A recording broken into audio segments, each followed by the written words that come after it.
بسم اللہ الرحمن الرحیم وعباد الرحمن الذین یمشون علی الارض ہونا وإذا خاطبهم الجاهلون قالوا سلاما والذین یبیتون لربهم سجدا وقیاما والذین یقولون ربنا اصرف عنا عذاب جہنم۔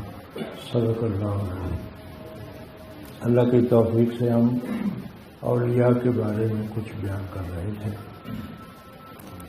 یہ تصور ہم نے واضح کرنے کی کوشش کی کہ خود ساختہ تصورات غلط ہیں، اپنے طور پر نہیں بنانا کوئی۔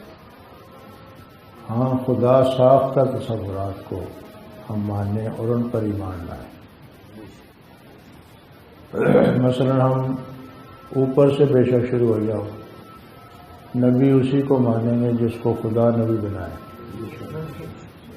اس میں کوئی ہے تو ہم یعنی حضرت موسیٰ کو، حضرت عیسیٰ کو، سیدنا آدم سے لے کر حضور تک ہم ہر اس پیغمبر کو مانتے ہیں جس نے اللہ نے اس کو نبوت عطا کی، اور نفس نبوت میں فرق بھی نہیں مانتے۔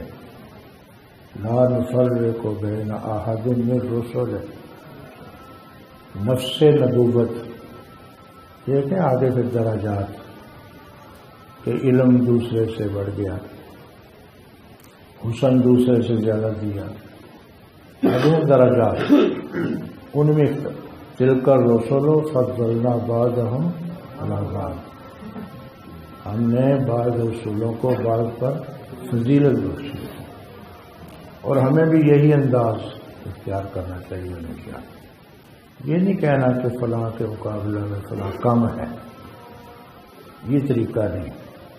جب بھی نبیوں کی تعریف کی جائے نا، بلکہ آپ پسند نہیں فرماتے تھے، بعض حدیث میں آپ کو ملے گا، آپ نے فرمایا مجھے یونس پر فضیلت نہ دو،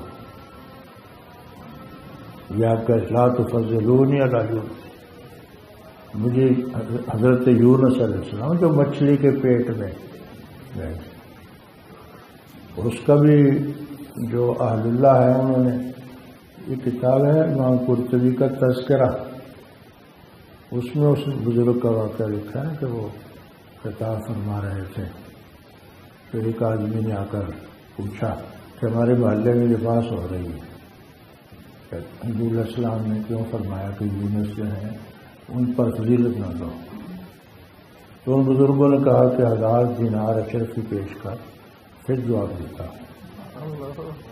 ٹھیک ہے، تھی میرے کو پوچھا حوالہ کی، وہ 80,000 کی کتاب آئی، تو 80 روپیے بھی دینے واسطے تیار نہیں، تو ان حوالے سڑ کو پوچھے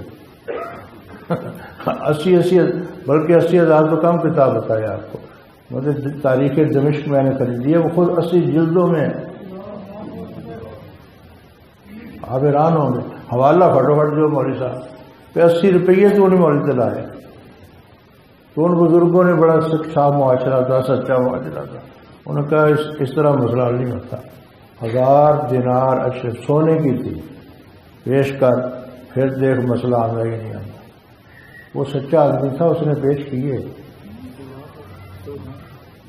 آپ ہوتے تو کہتے تھے دکاندار ہے یار، آپ نے یہ فتویٰ لگا دیا، یہ تو دکاندار ہے مولوی یار، تو مولوی اس واسطے پڑھیا کہ بھوکا رہے،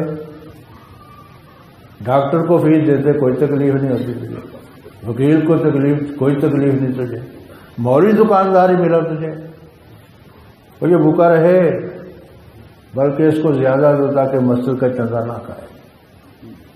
صاف صاف بات کرو۔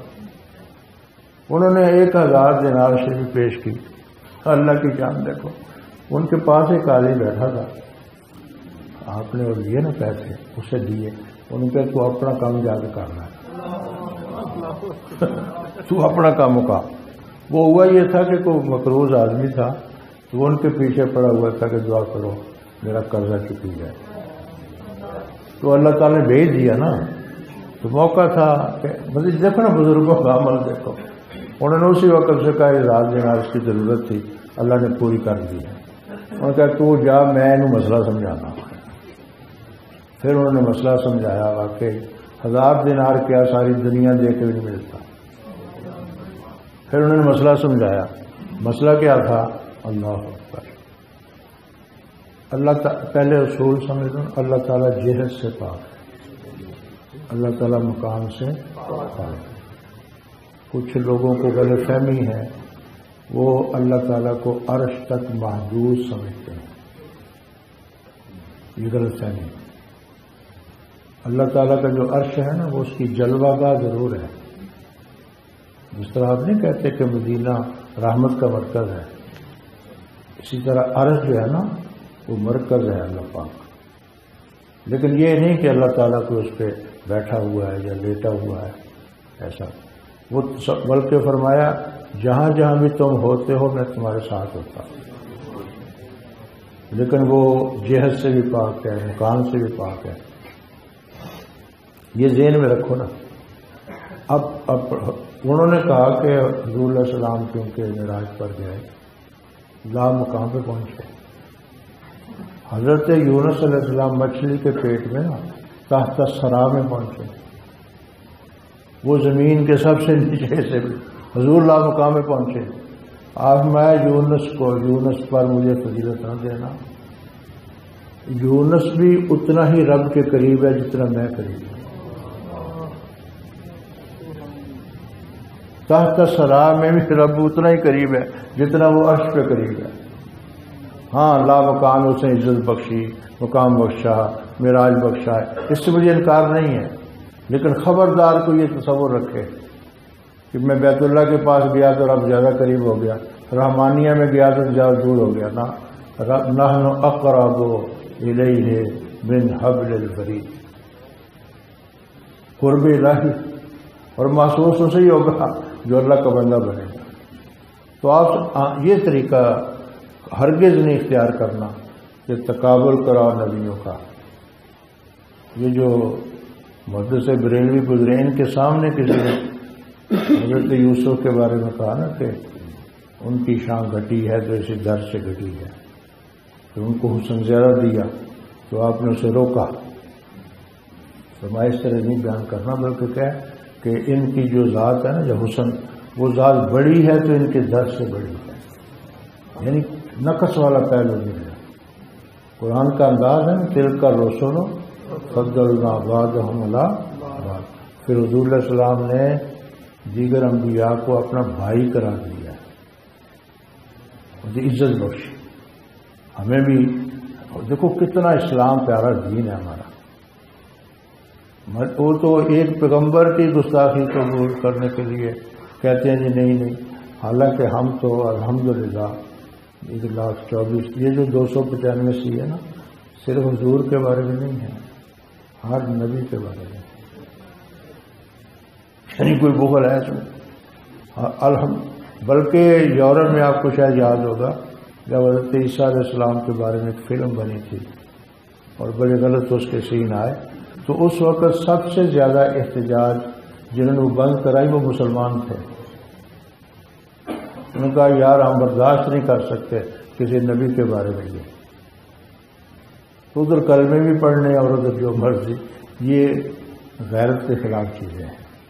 حضور علیہ السلام نے ہمیں تعلیمات دی ہیں کہ تمام انبیاء علیہ السلام، بلکہ ہمیں تعلیم ہے تمام فرشتوں کا احترام.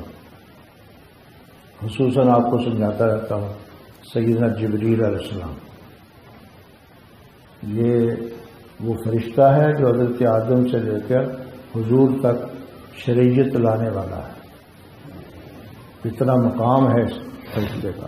اور قرآن پاک میں کہا جو جبریل کا دشمن ہے وہ اللہ کا دشمن ہے. یہاں تک تو ادب احترام ان پہلوؤں کا. مثلا ہم نبیوں کو مانتے ہیں، مثلا حضور کے بارے میں قرآن کے لفظ ہے وما ارسلنا برسول الا لیطاع باذن اللہ. اگر آپ میرے حبیب کی اطاعت کرتے ہیں تو یہ بھی اللہ کے حکم پر. کئی جگہ پہ آپ نے لفظ باذن ہی کہ اللہ کے حکم سے. مثلا بوتے ہیں وہ خود ساختہ ہے، نبی ہیں الحمدللہ یہ خدا ساختہ ہے. ہم اچھا پھر ہر ایک کو نبی مانتے بھی نہیں ہم. مثلا ہم نے یہ عقیدہ ہے ہمارا حضور علیہ السلام کی تشریفات بعثت کے بعد، حضور کی بعثت کے بعد، یعنی آپ کے اعلان نبوت کے بعد، کیونکہ جو ازل میں آپ کو نبوت ملی نا، کئی لوگ غلط فہمی کا شکار ہوتے ہیں کہ سارے نبیوں کو حضور کے بعد نبوت ملی. اس نبوت کی بات نہیں ہے، آپ کی بعثت کی بات. انا اول النبیین خلقا وآخرهم بعثا، حضور کا ارشاد ہے کہ انا اول النبیین خلقا، کہ میں تخلیق میں سب سے پہلا نبی ہوں اور بعثت میں آخری نبی ہوں. تو غلط فہمی کا شکار نہیں ہوگا. بعثت، آپ کی بعثت کے بعد کسی نبی کی بعثت نہیں ہو سکتی. یہی وجہ ہے کہ ہم مرزائی جیسے عقیدہ رکھنے والے لوگوں کو غیر مسلم قرار دیتے ہیں. کیوں کہ ہم خدا ساختہ تورات، حضور کو اللہ پاک نے خاتم النبیین کہہ دیا. اب اس کا ترجمہ آپ کریں میں کروں نہیں، اس کا ترجمہ رسول اللہ کریں. میں اس کے ساتھ سمجھاتا ہوں مثال. مثلا آپ دیکھو نا، عربی کو لفظ مشکل آئے تو اسی وقت آپ لغت ڈکشنری کوئی نہ کوئی چھپی انگلش کی یا اردو کی اس لفظ کا ترجمہ آپ ڈھونڈتے ہیں کہ اس کا ترجمہ کیا ہے. تو میں لوگوں کو سمجھاتا رہتا ہوں کہ قرآن کے ساتھ صاحب قرآن ایک لغت نازل ہوئی ہے. یہ ڈکشنریاں بعد میں کھولو، پہلے اسے کھولو. قرآن کے ساتھ صاحب قرآن آئے ہیں، پہلے ان سے مانا پوچھ. مثلا آپ نماز میں لکھا نا اقیم الصلاۃ، نماز پڑھو. اگر آپ حضور کی بات نہیں مانتے تو پھر ہو سکتا ہے صلاۃ کے کئی معنی ہو جائیں. اور کیے لوگوں نے کیے. یہ جو ٹانگیں لا کے آپ پریڈ نہیں کرتے، اس کو کہتے ہیں صلاۃ. انہوں نے کہا ایسے ہی مولویوں نے بنا دی ہے یہ صلاۃ. حالانکہ حضور نے فرمایا اس طرح نماز پڑھو جس طرح میں نماز پڑھتا ہوں. کیوں کہ آپ نے آخری بات. تو میں ہمیشہ کہا کرتا ہوں کہ تم نے قرآن کو سمجھنے کے لیے مختلف لغات کو اٹھاتے ہو، دیکھتے ہو. اللہ نے ایک صاف لغت نازل کی ہے، اس کے ساتھ ایک ڈکشنری نازل کی ہے جو تمہیں عملاً سمجھا دے گا کہ اس کا معنی کیا ہے. ادھر گوال منڈی میں ایک تھا نا یہ مرزائی مبلغ، اس نے خاتم النبیین کا وہ لوگوں کو بتاتا تھا کہ خاتم کا مطلب ہے مہر، اور حضور کو یہ شان بخشا کہ حضور جس پہ مہر لگائے وہ نبی بن جاتا ہے. تو میں تو دوسروں سے، مسلمانوں سے زیادہ عزت دینے والا. تو میں نے ان سے یہی گزارش کی، میں نے کہا کہ آپ ذرا اس طرف آئیں. ان کو کہتے ہیں اصطلاحات. مثلا نماز صلاۃ ہے لفظ، تو اصطلاحی طور پہ کسے کہیں گے؟ مثلا یہ جو صوم ہے، صوم کا اگر لفظی ترجمہ تو رک جانا. آپ چلتے چلتے رک گئے ہیں نا، اس کو بھی صوم کہتے ہیں. اور پھر آپ جانتے ہیں یہ اصطلاح بنی اسلام کی کہ صبح طلوع فجر سے لے کر مغرب تک نہ کھانے نہ پینے کو، رک جانے کو روزہ کہا. اور اگر آپ اس لغت کو جو اللہ پاک نے ساتھ نازل کی، اگر آپ اس کا معنی نہیں لیتے تو یہ تو پھر سارا اسلام گیا. اس لیے خاتم النبیین کا معنی وہ نہیں جو لغت نے کیا کہ مور والا نبی، یا آپ نے کیا. حضور سے پوچھتے ہیں نا، تو آپ نے کہا میں آخری نبی ہوں، تو مسئلہ ہو گیا. اس کے بعد یہ دیکھو نا، یہ خدا ساختہ سب. آگے آپ جوڑتے چلے جائیں گے، وہ خود ساختہ ہے. اچھا اولیاء اللہ، مثلا میں جس رکوع کی آیات پڑھی ہیں، یہ پورا رکوع تقریباً یہ اللہ تعالیٰ نے اپنے بندوں کی شان پر بیان کی. پہلے لفظ ہے اس کے عباد الرحمن. بھائی لو سنو، رب کے رحمان کے جو بندے ہیں ان کی یہ شانیں ہیں. اور پورا رکوع آگے بیان کیا. اور دیگر صورتوں میں آپ پڑھو اولیاء کی اللہ نے شانیں بیان کی. مثلا پچھلی دفعہ وہ آیت پڑھی تھی انا اولیاء اللہ لا خوف علیہم، اپنے اولیاء کی شانیں بیان کی. اچھا کسی بت کے بارے میں کوئی آیت نکالو، کوئی شان بیان کی. کوئی قرآن کی آیت کوئی حدیث ہے نہ ان کی مذمت، بلکہ ان کی شان بیان نہ کرنا سے اللہ ناراض ہو جائے گا، اور بت کی تعریف کرنے سے اللہ ناراض ہوتا ہے۔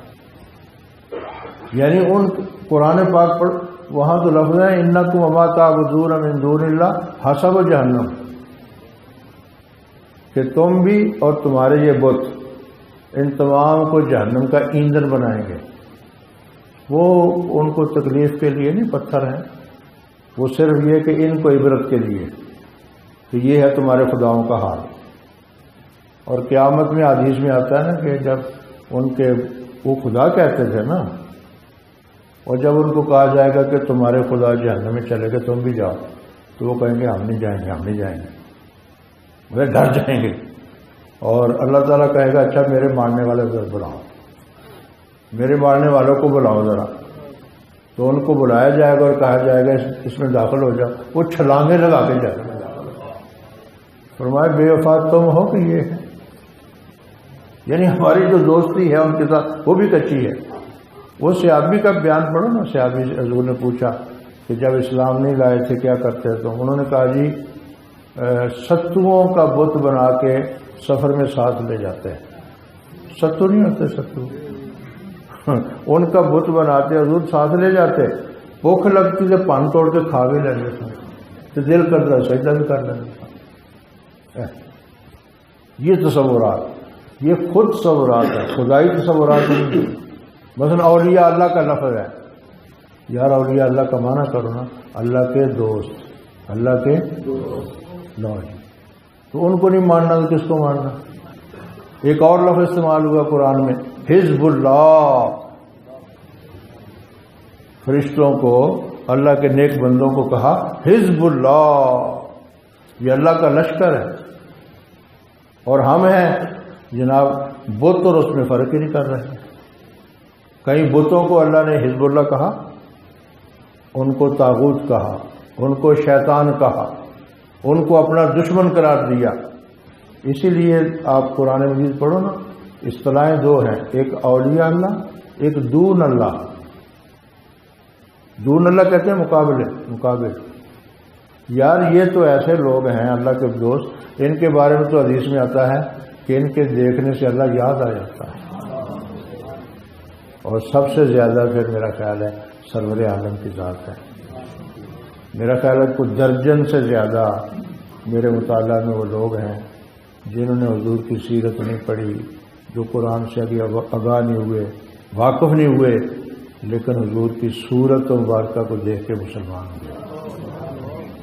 کچھ درجن سے زیادہ میرے علم میں۔ حضرت ابو رافع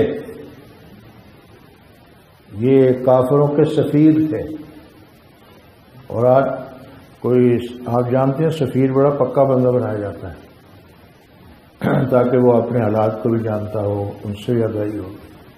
تو ان کو دشمنوں نے بھیجا تھا آپ کی بارگاہ میں، تو وہاں پہنچا، وہ کہتے ہیں میں نے پہلی نگاہ حضور کے چہرے پہ ڈالی تو پھر فَأُلْقِيَ فِي قَلْبِي الْإِسْلَامُ، میرے دل میں اسلام کا پودا اگ آیا۔ میں نے حضور کو دیکھتے ہی، اب حضور پوچھتے ہیں کس کام آیا؟ حضور میں تو مسلمان ہونا چاہتا ہوں۔ اچھا آگے پھر کیونکہ دکان صحیح ہے اور سودا صحیح ہے، پھر کہا بیٹے جاؤ واپس، جس کام آئے تھے جاؤ۔ انہوں نے کہا حضور اب جی نہیں چاہتا جانے۔ فرمایا لا اخیس بالعہد، مصطفیٰ عہد توڑا نہیں کرتا۔ ہائے ہائے، لا اخیس بالعہد، مصطفیٰ وعدے توڑا نہیں کرتا۔ بیٹے جاؤ واپس، ایک دفعہ جانا پڑے گا، نہ جی لگا پھر واپس آ جانا۔ اور پھر وہ ساری زندگی آپ کی چوکھٹ پر رہے، حتیٰ کہ شادی بھی دھکے سے کرائی۔ وہ شادی نہیں کرتے تھے، تو پھر ٹائم نہیں ملے گا، حتیٰ کہ شادی کی رات بھی بیوی سے کہا کہ تیرے حقوق دن کو بھی پورے ہو سکتے ہیں، رات مصطفیٰ کی چوکھٹ پر ہی رہنا۔ ان کا نام ہے ابو رافع۔ اور کئی لوگ، یہ جو مدینہ پاک کے تھے عالم، حضرت عبداللہ بن سلام، جو یہودی سب سے بڑے عالم ہیں، مسلمانوں کے نہیں، بلکہ آپ یہ جو الفاظ ہیں کبھی غور نہیں کرتے. وہ جس نے بچپن میں آپ کے نبوت کی خبر دی تھی نا، اس کا نام ہے بحیرہ راہب. بحیرہ کنوں کہنے والا؟ یہ باہر ہے، باہر سمندر. وہ کینسر بحیرہ یعنی علم کا سب تو بڑا سمندر. سامتے بحرین کا مانا نہیں آتا یار، وہ ملک کا نام ہے نا بحرین. وہاں دو سمندر ملتے ہیں، ان کو بحرین کہتے ہیں. یعنی باہر سمندر ہے. بحیرہ پیار کے ساتھ، جس طرح ماں نہیں کہتی ماں پیار سے، اس طرح بحیرہ. وہ راہب تھا، سب سے بڑا عالم تھا، جس نے وہ ابو طالب کی دعوت پکائی تھی. حضرت ابو طالب شام کی طرف گئے نا حضور کو لے کر، اس نے دعوت پکائی تھی نا. ملاقات نہیں کرتا تھا، غار میں رہتا تھا. تو جب حضور وہاں سے گزرے تو فرمایا اے قافلے والوں میری دعوت کو قبول کرو. بلکہ حضور علیہ السلام کیونکہ چھوٹے تھے، بچپنا تھا، تو قافلے والے نا سامان کی حفاظت کے لیے آپ کو چھوڑ دیں. اور جس طرح آپ کہتے بیٹا تم رہو ہم جاتے ہیں، وہ سارے چلے گئے تو وہ ہر ایک کو چہرے کو دیکھتا. انہیں آخیا یار جی واسطے دعوت پکائی بچ کوئی نہیں، وہ بچ ہے ہی کوئی نہیں. دیکھو نا کیا نشانیاں. انہوں نے کہا میں جس کی خاطر دعوت پکائی بچ نظر نہیں آ رہے. انہوں نے کہا کیا ہوا؟ انہوں نے کہا یہ کو چھوڑ آئے ہیں. ان کو انہوں بلاؤ. وہ بلائے تو پھر اس نے کہا یہ وہ ہستی ہے. پھر اللہ نے اس کو دکھایا. کیسے پتا چلا؟ وہ کہتا ہے جیسے ہی وہ اس پہاڑی سے تم نیچے اترے ہو تو میں نے دیکھا سارے درخت اس کو سجدہ کر رہے، اور میں نے نشانی پڑھی تھی تب میں غار سے باہر آیا اور آپ کو دعوت دی. وہاں اس کی تفصیلات کو ذرا پڑھو اس واقعہ کی. مثلا وہ آپ کے پاس آیا، آپ اس نے پوچھا جی اللہ اکبر. ابو طالب کو پوچھا کیا لگتے ہو؟ اس بچے کے کیا لگتے ہو؟ انہوں نے کہا اس کا ابو ہوں اور میں اس کا باپ ہوں. اس نے کہا ہو ہی نہیں سکتا. کیوں؟ اس نے کہا میں نے پڑھا ہوا اس کا والد فوت ہو چکا. انہوں نے کہا ہو ہی نہیں سکتا. اصل میں ابو طالب نے تربیت کی نا آپ کی خدمت کی، تو ابو ہی کہتے تھے نا، اور ابھی کہتے تھے، لہذا عربی میں چلتا ہے یہ. اس نے جب پوچھا کہ یہ تیرا کیا لگتا ہے، اس نے کہا میں ان کا ابو ہوں. فرمایا ہو ہی نہیں سکتا، کیونکہ میں نے پڑھا ہوا ہے کہ اس بچے کا والد دنیا سے رخصت ہو چکا ہوگا. پھر ابو طالب سمجھ گئے، انہوں نے کہا میں ان کا چچا. اچھا اسی میں یہ ہے کہ حضور کی مقدس آنکھوں کو اس نے دیکھا تو اس نے کہا محمد صلی اللہ علیہ وسلم اپنی نیند کے بارے میں بیان کرو. یہ انٹرویو ہو رہا بچپنے میں ہے، اپنی نیند کے بارے میں کچھ بیان کرو تفصیلات. تو آپ نے فرمایا میری آنکھیں سوتی ہیں، دل جاگتا. اور یہ ذہن نشین کر لیں، یہ نبی کی ہی خصوصیت ہے، یہ نبی کے سوا کسی کی خصوصیت ہے. حتیٰ کہ آپ کی شان مقدس یہ ہے کہ آپ کھراٹے لے کے، کھراٹے سمجھتے ہو نا، اور گہری نیند سوئیں وضو ٹوٹے گا نہیں. میں اور آپ اگر ٹیک لگا کے تھوڑا سا اونگ آ جائے نا، وضو گیا.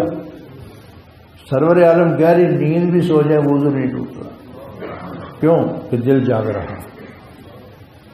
یہی وجہ ہے نا. پھر محدثین وہاں اس مسئلے پہ بہت لکھا انہوں نے. وہ ایک فجر کی نماز قضا ہوئی تھی،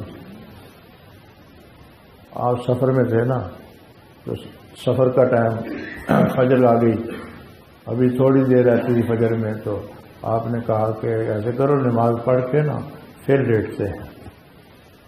تو صحابہ نے کہا حضور نہیں، تھک گئے ہیں. بلال آ گئے، انہوں نے کہا حضور میں نہیں سوں گا، آپ آرام کر لو تو میں آپ کو بیدار کر دوں گا. آپ نے بہت سمجھایا بلال ایسے نہیں ہوگا، لیکن وہ ڈٹ گئے، حضور میں جگا دوں گا، کوئی مسئلہ ہی نہیں. وہ سارا قافلہ سو گیا. وہ کہتے ہیں میں سورج کی طرف منہ کر کے نا ٹیک لگا کے پلان کے ساتھ تاکہ جیسے ہی قریب آئے گا تو میں عرض کر دوں گا میں بھی سو گیا سو گیا۔ اب یہاں یہ مسئلہ پیدا ہوتا ہے، نماز قضا ہوئی ہے، وہ فجر کی نماز قضا ہوئی ہے، حتیٰ کہ آپ جب بیدار ہوئے تو سورج طلوع ہو چکا تھا، تو پھر آپ نے آگے جا کر آپ نے نماز قضا بھی کی۔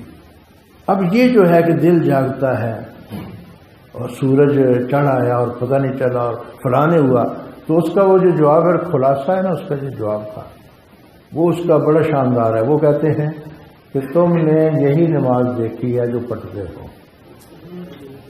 تم نے یہی نماز دیکھی ہے جو پڑھتے ہو، مصطفیٰ اگلی نمازیں بھی پڑھتے ہیں۔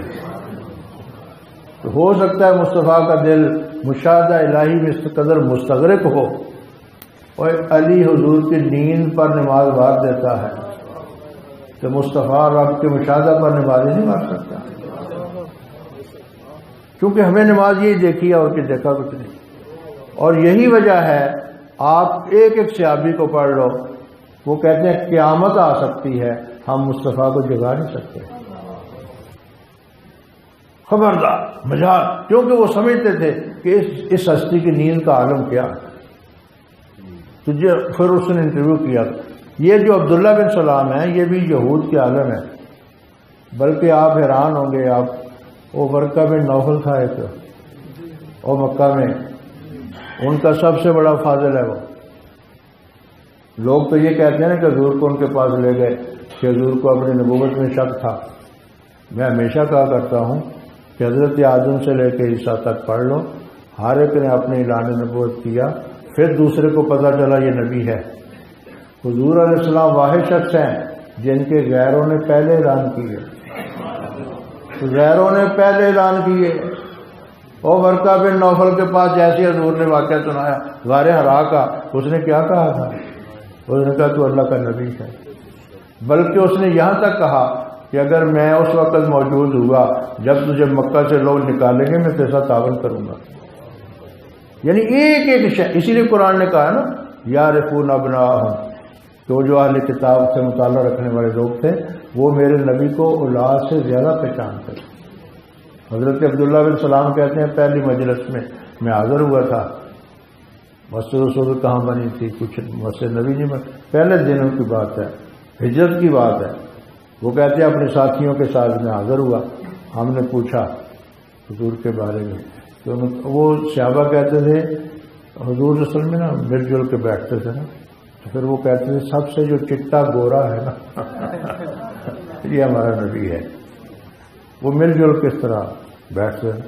تو صحابہ بھی خوبصورت ہو رہے ہیں، ویسے حضرت ابو بکر ہیں، ان کو جو نگاہ نبوت نصیب ہوئی نا ہمارے سور میں، تو ان کے فیض کا یہ عالم تھا کہ پہچان نہیں جاتے، کیونکہ یا ان کی آنکھیں تھیں حضور کا چہرہ تھا۔ تو یہ فیض ہے نا بھائی، حتیٰ کہ جب پڑھو آپ ہجرت کو، کہ جب مدینہ طیبہ میں داخل ہو رہے تھے تو لوگ الجھن میں پڑ گئے کہ نبی کون ہے، حتیٰ کہ پھر سیدنا ابو بکر نے کپڑا لیا، وہ بھی خادم ہے نا، سمجھتا ہے کہ لوگوں کو اشتباہ ہو رہا ہے۔ آج کا ہوتا تو کہتا ہے ٹھیک ہے ہم مثل ہی ہیں، اور ہم مثل ہی ہیں، لیکن وہ بھی ابو بکر ہے جس کو عزت و مقام اللہ نے بخشا۔ انہوں نے کپڑا لیا، حضور کے سر اقدس پہ سایہ شروع کیا تاکہ پتہ چل جائے خادم کون ہے، آقا کون ہے۔ اللہ اکبر، کیا یہ عظمتیں ہیں، کیا یہ شان۔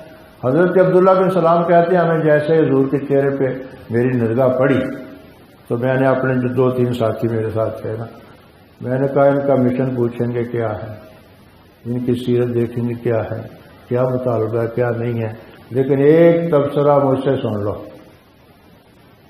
ایک تبصرہ، ابھی گفتگو نہیں ہوئی، الیک سلیک نہیں ہوئی، بیٹھے ہیں اور دور و دیکھ کا چہرہ، اس نے کہا ھذا وجہ لیس للکذاب، میں گواہی دیتا ہوں کہ کسی جھوٹے کا چہرہ نہیں۔ اور امام راضی نے اس موقع پہ بڑی شاندار بات کی، کیا وہ لوگ، وہ کہتے تھے مسجد میں رات گزارنے والے کو بھی صبح لے آؤ اور شراب خانے میں رات غسل کرنے والے کو بھی لے آؤ، دونوں کا چہرہ بتائے گا کہ نور کس پر ہے۔ اور پھر وہ تو سید الانبیاء۔ یہ خدا ساختہ لوگ ہیں بھائی، اولیاء ہیں، خدا ساختہ ہیں، ہم نے کوئی چیز اپنی طرف سے نہیں بنائی، یقین جانو۔ مثلا دیکھو نا، ہم بیٹھے ہیں، میں آپ کو نہیں کہتا، آپ مجھے نہیں کہتے کہ ہماری جو توانائیاں ہیں وہ اللہ کی ہیں۔ ہاں ہم کہتے ہیں غوث اعظم کی توانائیاں، داتا صاحب کی توانائیاں۔ یار یہ داتا صاحب جو لیٹے ہوئے ہیں، اس پر گواہی خواجہ محی الدین اجمیری کی ہے، وہ میری اور آپ کی نہیں، بلکہ وہ ایک دن اس پرلی مسجد میں وہ نعت پڑھ رہا تھا، پتہ نہیں وہ پی لوں گا، اس شرط پہ پی لوں گا، اجمیر کا ساقی ہو، بغداد کا ہو پیمانہ۔ تو میں نے اسے روکا، میں نے کہا یار تو لاہور میں رہ کے یہ پڑھتا ہے کہ اجمیر کا ساقی ہو؟ وہ اجمیر والے تو پوچھو کہ ساقی تو لاہور بیٹھے ہیں۔ میں نے کہا تو لاہور رہ کے بھی اجمیر پڑھتا ہے؟ وہ اصل بیدم وارسی کا کلام ہے، وہ ہندوستان میں تھے نا، تو انہوں نے اجمیر کا نام لیا۔ میں نے کہا تو جو خدا کے بندے داتا صاحب کے قدموں میں رہتا ہے، تو لاہور کا نام لیتا کہ اجمیر والا خوش ہو جائے۔ تو جتنے لوگ ہیں ان کی گواہیاں، ہم ایسے ہی دیکھو نا، کوئی آدمی بنا کے دکھایا ہمیں، جی فلاں ملانگ صاحب، ہم نہیں مانتے یار، ہم نہیں مانتے۔ ہم تو ان لوگوں کو یار مانتے ہیں جن کا ایک ایک لمحہ شریعت کتابیں گزرا۔ وہ حضور غوث اعظم ہے، داتا، یہ پہرا دینے والے لوگ ہیں۔ اور پھر آپ کو میں نے سمجھایا تھا، حدیث ولی اسے کہتے ہیں، فرمایا جو میرا ہو جاتا ہے نا، میں اس کے اعضاء بن جاتا ہوں، میں اس کے اعضاء بنتا ہوں، بلکہ یہاں تک ہے کہ اس کا دماغ بنتا ہوں جس سے وہ سوچتا ہے۔ آپ ان اولیاء کی، ان صوفیاء کی جب باتیں پڑھتے ہیں تو آپ مانتے نہیں ہیں کہ یار لاکھوں کتابوں پڑھو تو حاصل نہیں ہو سکتا جو اس نے ایک لمحے میں واضح کر دیا۔ کیوں؟ کہ وہ شعور ملتا ہے ان کو۔ اور فرمایا میں تو وہ لفظ نہیں بول سکتا حدیث میں، فرمایا اس کے میں پاؤں بنتا ہوں جس سے وہ چلتا۔ لنچ پالیاں ہیں نا، لا اقسم بہذا البلد وانت حل بہذا البلد۔ کوئی ہے رب ہو کر محبوب کے قدموں کی قسم اٹھائے؟ آپ کے بھی دوست ہیں، آپ کے محبوب ہیں، کبھی قسم اٹھائی آپ نے سے؟ آپ کہیں گے تیرے جمال کی قسم، تیرے حسن کی قسم، تیری عمر کی قسم، اور کبھی خاکے پال کی قسم بھی اٹھائی محبوب کی؟ وہ کیا لجپال ہے یار، دیکھو نا وہ لجپال ہے یا نہیں، کتنی محبت کرنے والا ہے۔ کہا محبوب میں سر سے پاک ہوں، مٹی تو نہیں ڈال سکتا سر میں، لیکن تیرے پاؤں کی میں آنے والی مٹی کی قسم اٹھاتا ہوں۔ اب اس سے بڑھ کر عزت کو ہو سکتی؟ تو اپنے بندوں کو عزتیں دی، اور پھر قرآن میں بیان کیا بہت سارے واقعات سے۔ وہ بلقیس کے تخت کا واقعہ پڑھ لو، قرآن میں لکھا ہوا ہے۔ تو وہ حضرت سلیمان علیہ السلام نے کہا تھا، محفل لگی تھی، وہ لاؤ بھائی، اور تخت اس کا وہ پتہ نہیں کتنے سینکڑوں میل پر مکفل اس نے کیا ہوا تھا، بند کیا ہوا تھا۔ تو کون لا؟ ایک جن اٹھا، اس نے کہا جی میں لاتا ہوں۔ فرمایا کتنی دیر میں؟ جی مجلس سے پہلے، مجلس برخاست ہونے سے پہلے، قبل ان تقوم من مقام ہے۔ آپ جب اٹھتے ہیں نا اس مجلس سے تو گھنٹہ 2 گھنٹے کے بعد جناب، تو آپ نے فرمایا اس سے پہلے چاہیے، اسے سمجھا بھی آ سکتا ہے کیا خیال؟ کئی دفعہ آپ کو سمجھایا ہے کہ ہمارے پاس تو نواز شریف کی کرسی نہیں آ سکتی، سارے پیچھے لگ کے وہ 2018 تک جانے تھے۔ ہمارا حال تو یہ ہے۔ اب سلیمان کہتے ہیں پہلے چاہیے، اس کا مطلب کہ پہلے آ سکتا ہے۔ اچھا، قال الذی عندہ علم من الکتاب، ایک بندہ اٹھا جس کے پاس کتاب کا علم تھا۔ علم من الکتاب کہتے ہیں کتاب میں سے علم تھا۔ اس میں شان دیکھو نا، جس کو کتاب سے علم ہے اس کا یہ شان ہے، کہ جو خود کتاب اللہ ہو، نہیں خود علم من الکتاب ہے کہ کتاب میں سے اس کو علم ہے تھا۔ اس نے کہا جی میں لاتا ہوں۔ فرمایا کتنی دیر میں؟ قبل ان یرتد الیک طرفک، آنکھ بند کرو کھولو سامنے ہوگا۔ فلما رآہ مستقرا، جب وہ تخت آ گیا سامنے، جیسے ہی دیکھا، ھذا من فضل ربی، یہ میرے رب کا فضل ہے۔ اچھا دعا کیوں نہیں کر دی؟ کہ سلیمان توحید پرست نہیں ہے؟ دعا کر دیتے، سارا مجمع کہتا ہمارے پاس نہیں آ سکتی بھائی، رب سے دعا کرو بھیج دے۔ وہ اصل میں رب بتانا چاہتا تھا کہ میری طاقت کا عالم کیا ہوگا جب میری بندوں کی طاقت کا یہ عالم ہے کہ آنکھ جھمکنے میں سینکڑوں میل سے، اور وہ پھر تھوڑی بہت میں تبدیلی کرائی، جانچنا چاہتے تھے کوئی دانشور ہے، اس میں تبدیلی کرائی، اور جب آئی نا تو فرمایا کہ ہزار شک، یہ بھی نبی ہے نا، سوالیہ انداز، کیونکہ جھوٹ نہ بنے، ہزار شک یہ تیرا ہی تخت ہے؟ اس نے کہا کان نہ لگتا میرا ہی ہے۔ وہ تبدیل غور نہیں کیا آپ نے، مجھے قرآن کی صداقت دیکھو، نہ انہوں نے یہ کہا کہ یہ تیرا تخت ہے، کیوں کہ وہ جھوٹ تھا، تبدیلی کی اس نے، اور اس نے جب دیکھا اس نے کہا لگتا ہے وہی ہے۔ اس سے پتہ چلا کہ بڑی دانشور تھی، بڑی عقل والی تھی۔ پھر آپ نے اس کے سامنے رب کی توحید بیان کی، الحمدللہ وہ مطمئن ہو کر مسلمان ہو گئے۔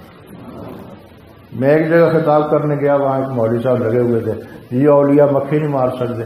میں کہ تیرے محلے کی مکھی بلقیس دے تک تو اونچی ہے، بڑی مسئلہ حل ہو گیا۔